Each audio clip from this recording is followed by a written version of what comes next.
자, 한국 시간으로 어제 8일 날 미국의 대선이 확정이 됐습니다. 그런데 지금 강경화가 폼페이오 초청으로 어제 이제 출국을 해서 10일까지 미국 워싱턴 DC를 방문한다는 거예요. 인천공항에서 한미 현안에 대해서 시기와 관계없이 지금 미국이 정권 교체되고 하니까 늘 소통해야 되듯이 소통하러 간다. 이렇게 말을 했다고 합니다. 기자 만났어요. 그런데 이거는 강경화가 폼페이오를 만나서 지금 8일, 11일 사이에 회담을 한다라는 것은 미 대선에서 트럼프가 이길 거라고 미국 정권과 한국의 문 정권이 찰떡같이 믿고 있었다라는 것을 의미하는 거죠. 만약에 트럼프가 낙선이 된다면 강경화가 이런 선택을 할 리가 없지요.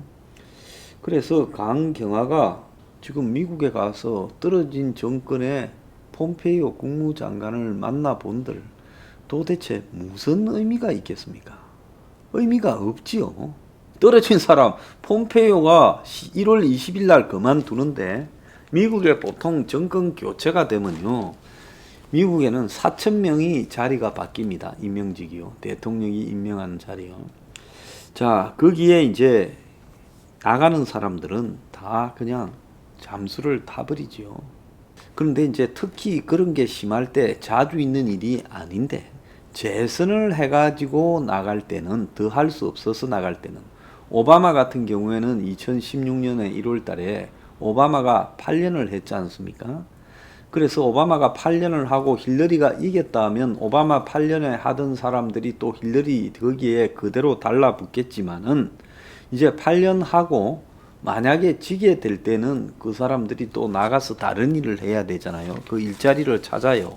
자, 그런 거는 그래도 조금은 나은 편입니다. 왜냐하면 현직에 8년이나 할 동안에 좀 뭔가 끈들을 떼서 일자리를 제대로 좀 마련해 놨을 수 있으니까요. 근데 제일 골 때리는 게 4년 하고 현직이 떨어지는 경우. 요 근래 우리가 기억하는 거로는 아버지 부시가 클린턴한테 4년 하고 떨어졌고요. 그게 가장 가까웠을 때 일이지요. 80년대 말입니까? 그 다음에 또 기억나는 거는 고전에 카터가 이제 4년 하고 떨어졌지요. 그 다음에 제랄드 포드 미국 대통령이 닉슨 잔여 임기를 잠깐 하고 선거에서 또 카터한테 졌지요. 자, 그래서 요런 식의 현역이 져버리는 부분에서는 거의 초상집이 됩니다. 그러면 8년 할 거라고 생각하고 인생 설계를 잡고 있던 그 밑에 있던 사람들이 다 엉망진창이 되어버리죠. 그래서 거의 넋이 나간 상황이 되어버립니다. 자, 그런데 또 때는 미국의 추수감사절과 크리스마스 시즌이 돼요. 그러니까 1월 20일까지는 거의 이제 만약에 선거에 패배한 현직 대통령 정권은 손을 놔버리는 상태가 벌어지고 그런 상황에서 아무 의혹도 없어지는 일이 벌어지는 겁니다. 자, 그런 상황에서 지금 선거 직후에 충격으로 휩싸여 있는 트럼프 행정부 인사를 지금 강경화가 만나러 간다라는 게 이게 상식적으로 말이 되느냐. 희한해도 너무 희한한 타이밍이라는 거예요. 그러니까 대선 끝나고 나흘 뒤지만은 이제 그날 미국의 대통령이 확정된 날 승리 연설을 한 날 바뀌었는데 한국 외교장관이 미국에 회담을 하러 간다는 거예요.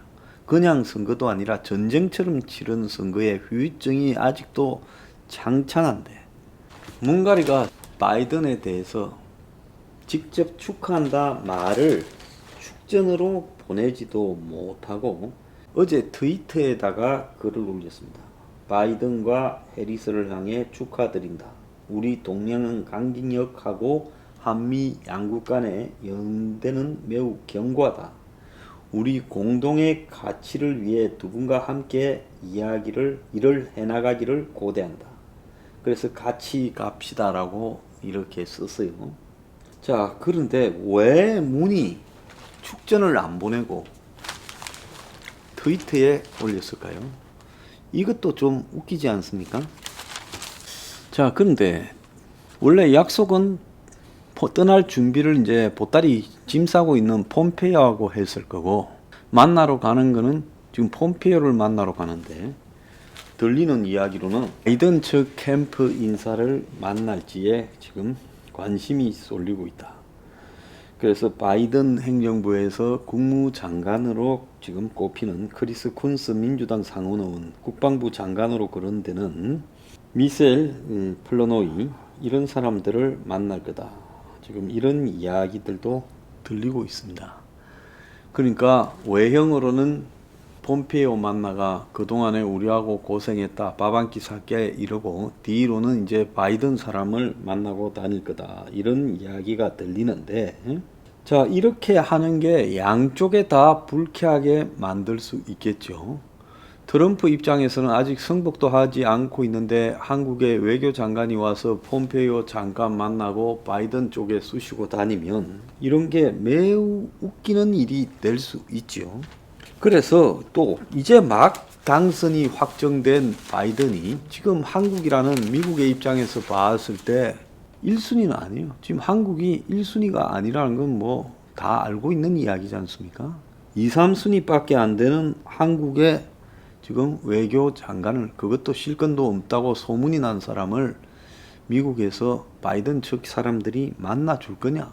여기에 만난다고 하면 이제 특정 대기업을 앞세워 가지고 바이든 쪽에 로비를 해놨다가 어느 쪽이 될지 모르니까 저쪽에도 보험 차원에서 드러났다가 이제 그쪽이 되니까 그 로비한 인맥에서 로비 생색내기 위해서 바이든 쪽에 영향력 좀 낮은 인물을 앞으로 이 사람이 뭐 된다, 해먹는다 이러면서 강경화가 만나는 행태라는 거예요.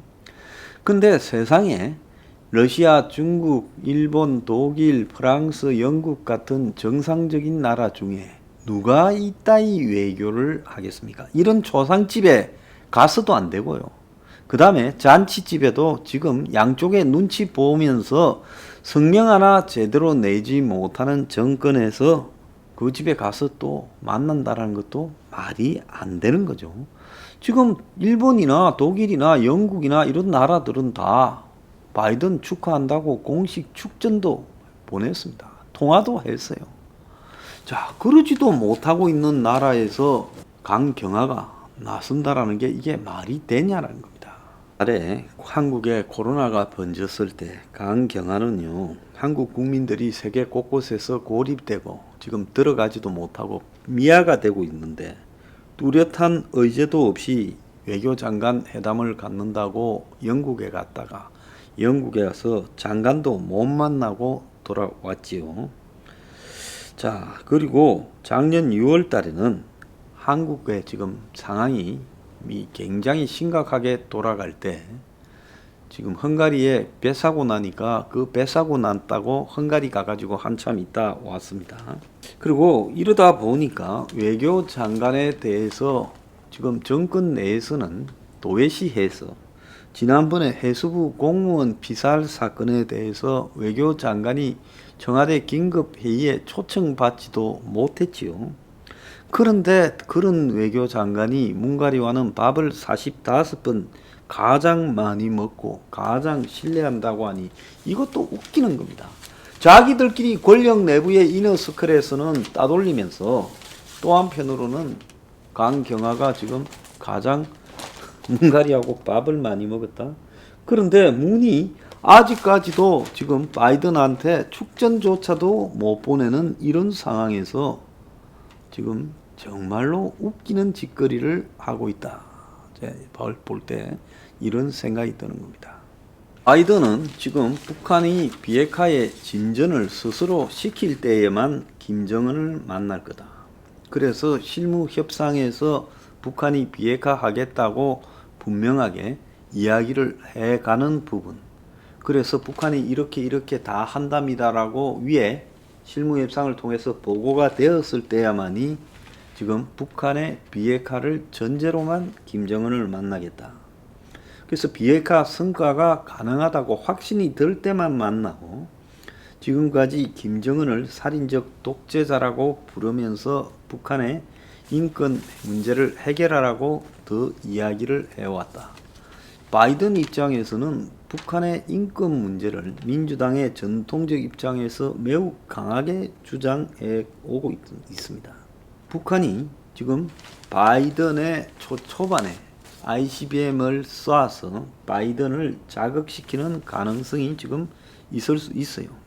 김정은이는 지금 비핵화를 뭉가리하고 유지해 오던 것은 다 폐기해야 됩니다. 그러니까 2018년부터 지금 2020년까지 했던 거는 다 헛개되죠. 자, 그래서 김정은이가 그렇다면 ICBM을 쏴가지고 도발을 해서 바이든을 갖다가 도발을 통해서 자신을 달래게 만들어 오게 할 것인가. 자, 트럼프가 됐을 때는 그 방법이 통했지요. 뭉가리가 이제 트럼프한테 끈을 대가지고 사적 라인을 통해서 개인적으로 꼬드긴 부분이 통했습니다. 근데 바이든은 사적인 라인이 아니라 제가 봤을 때는 거의 시스템으로 돌아가고요. 바이든 스스로가 오랫동안 상원 업만 36년 했고 상원에 외교위원장도 했기 때문에 이런 부분에 대해서 바이든이 잘 알 거라고 생각을 합니다. 그렇지만은 바이든은 미국의 전형적인 시스템 정치를 하는 대통령으로 행사하지 강력한 카리스마를 행사하지는 못할 가능성이 저는 크다고 봅니다. 바이든이요. 대통령도 제가 볼 때 4년밖에 못 할 거다. 지금 나이가 78세잖아요. 만으로요. 그러면 4년 뒤에요. 내년에 이제 바이든이 취임을 합니다. 그래가지고 또 4년 뒤에 다시 한 번 더 하면 나이가 몇 살입니까? 그러니까 아마 바이든이 유력한 후계자를 하나 정해가지고 물려주는 스스로 4년만 하는 그런 행태를 할 거기 때문에 바이든의 체제는 제가 생각할 때는 매우 이 시스템상의 각 부서가 책임지고 돌아가는 형태로 돌아갈 거다. 그래서 북이 쏜다고 바이든이 곧바로 북하고 회담하자 이렇게 되지는 않을 거라는 겁니다. 그래서 북이 시스템 하에서 도발을 했을 때는 곧바로 미국에 얻어맞을 수 있기 때문에 도발을 하지 않고 한 6개월 정도는 자제하면서 미국 쪽에 새로운 방향으로 찔러 볼 거다. 자, 그럼 주한미군은 어떻게 되냐? 트럼프 밑에서는 뭉가리가 미군을 나가도록 이 트럼프하고 개인 라인을 열어놓고 쇼를 하고 일부러 돈을 안 주고 트럼프는 빼가가면서 서로가 각각 미국 국민에게는 세금을 아꼈다고 하고 뭉가리는 지로서는 또 북한 편에다가 서서 주한미군을 철수시켰다 이럴 건데 이 바이든은 주한미군 그대로 유지될 거라고 보고요. 그리고 동맹관계를 트럼프처럼 돈으로 따지는 게 아니라 동맹의 가치 부분을 적어도 겉으로는 우선시킬 것이다. 이렇게 보고요. 방위비 또한 이제 별 큰 논쟁이 되지 못할 거고 아마 그래서 뭉가리가 방위비를 미국에 안 올려준다라고 이렇게 지금 하다가는 까딱 잘못하면 어떤 일이 벌어지는가 하면 미국이 방위비 문제에서는 한마디도 하지 않고 한국의 세컨더리 보이콧을 때리는 이런 방식으로 나올 수 있다라고 봅니다. 그래서 김정은이가 지금 이 도발을 통해서 미국을 흔들 것이냐 아니면 스스로 모범적인 비핵화하는 쇼를 하면서 바이든을 끌어낼 것이냐라는 양자택일에 지금 갈림길에 있다고 보는데요. 아마 미국의 바이든 측에서는 철저하게 기다리면서 김정은이 하는 것 보고 그만큼 해줄 거라고 봅니다. 전자권 전환은 물 건너 갔고요. 참 다행이라고 저는 봅니다. 이거는 한국의 군부 내부에서도 전자권 전환이 자주국방 운운하는데 저는 이 전자권 전환 절대로 해주면 안 된다고 보고 있고요. 바이든이 일본하고 관계가 트럼프보다 훨씬 좋기 때문에 일본에는 지금 축제 분위기입니다. 그렇기 때문에 뭉가리가 이제 반의를 가지고 일본하고 관계를 의도적으로 이렇게 거리를 두면서 한미일 동맹을 피해 가려고 하는 쇼가 통하지 않을 거다라고 보고 있습니다. 자, 이런 입장에서 봤을 때 지금 강경하나 이 뭉가리 정권이 특정 기업을 앞세워서 워싱턴 K 스트리트에 있는 로빗 회사 등을 이용을 해서 아마 바이든 측에서도 또 브로커들이 있겠죠. 정치판에는 어디든 브로커가 있습니다. 그 브로커한테 접촉해서 장난을 치려고 하겠지만은 그런 장난이 통하지 않을 것이다. 그러면서 이번에 이런 강경화의 우스꽝스러운 행보가 트럼프는 트럼프대로 저것이 벌써 배신을 때리나 이렇게 생각할 거고, 바이든 측에서는 공식 축전 하나 보내지 못하고 그러면서 외교장관이 벌써 와서 쑤시고 다니나 양쪽 다 불쾌감을 쌓을 거라고 봅니다.